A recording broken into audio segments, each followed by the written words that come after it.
We just got wrapped up with UFC Atlanta, and you know what it's time for? It's time for the fight wrap up. Let's get into it.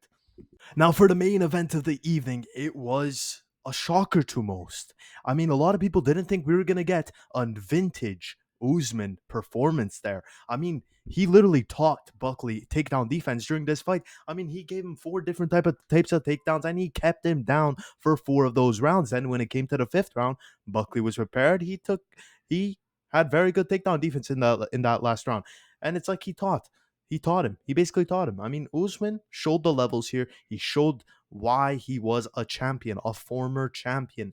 And I think Buckley's going to learn from this. I mean, I think he was learning during that fight. And I think Buckley's going to come back stronger.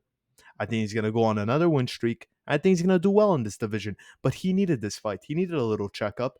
And yeah, it came to shock. I didn't think Usman was going to be able to do this. I thought the layoff was too long. Even though he looked good in his past losses, I just thought the layoff was too long. And I was clearly wrong.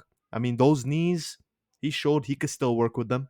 He could still work with them, and he did fairly well. So props to him. And the wrap up considers Usman as the winner. And frankly, it was a domination. It was a domination. Very good on him. We had Garbrandt versus Barcelos, and the revival of Garbrandt lasted about one round. I mean, for that first round, I actually thought that Garbrandt had a very good chance in this fight. But when it came to the second and third, there was no answer from him. I mean, he would shoot his little 1-2, 1-2, 1-2, 3, whatever, but it just didn't pan out for him. I mean, Barcelos did very good at controlling this fight. I mean, whenever in that third round, Barcelos just went shooting for the legs at a constant, with that constant pressure, giving a knee up the middle to the body whenever he had the chance. And Barcelos did an incredible job in this fight. I mean, 30-27 Barcelos, I would not say yes, but I would say 29-28, a clear 29-28. Garbrandt didn't have any reason to have a judge think he won. No judge did give him a win, thank God, even though we've had like some horrible judging as of late. But no, I really thought there was a revival for Garbrandt in that first round, but didn't last. I guess he got that tattoo for no reason, because there's no version of Garbrandt here that's ever going to win a belt. I never thought that, but if you ever thought there was going to be a possibility, there's definitely no possibility. I mean, this guy's done. He's done. He's losing to guys like Barcelos, though Barcelos has been on a winning streak as of late. He's doing very well for himself.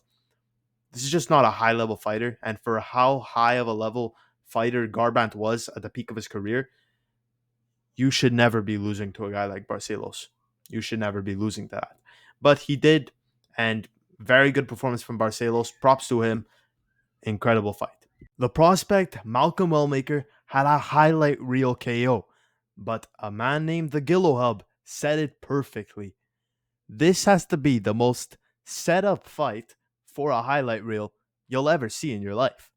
You'll ever see in your life. I mean, Chris Moutinho was nothing but a punching bag versus Sean O'Malley. Sure, he went 5-0 after that in the regional scene, but we all knew this guy wasn't UFC quality. Like, seriously? And then he fights Malcolm Wellmaker. Wellmaker was just piecing him up every second of that.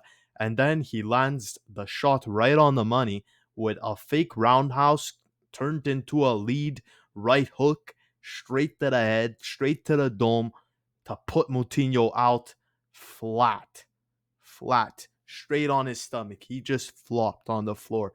And I don't blame him.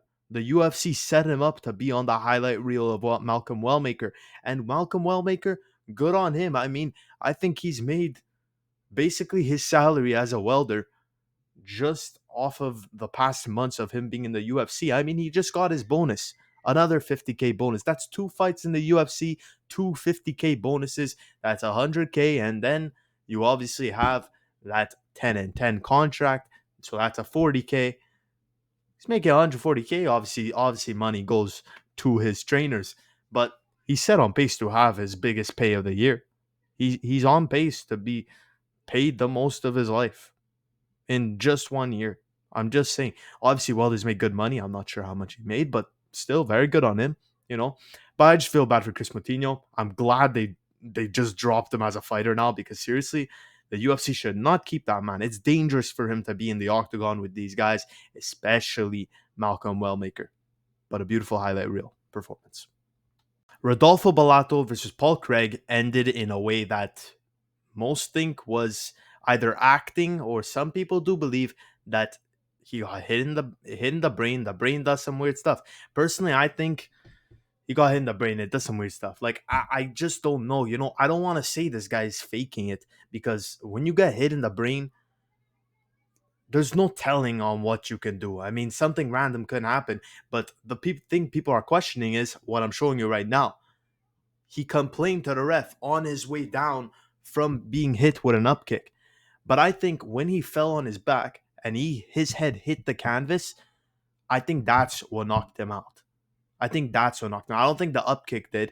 I think while he was mid falling down, he fell down too hard accidentally, and I think he accidentally did it to himself, because I don't think that up kick was KOing him. I don't think it was.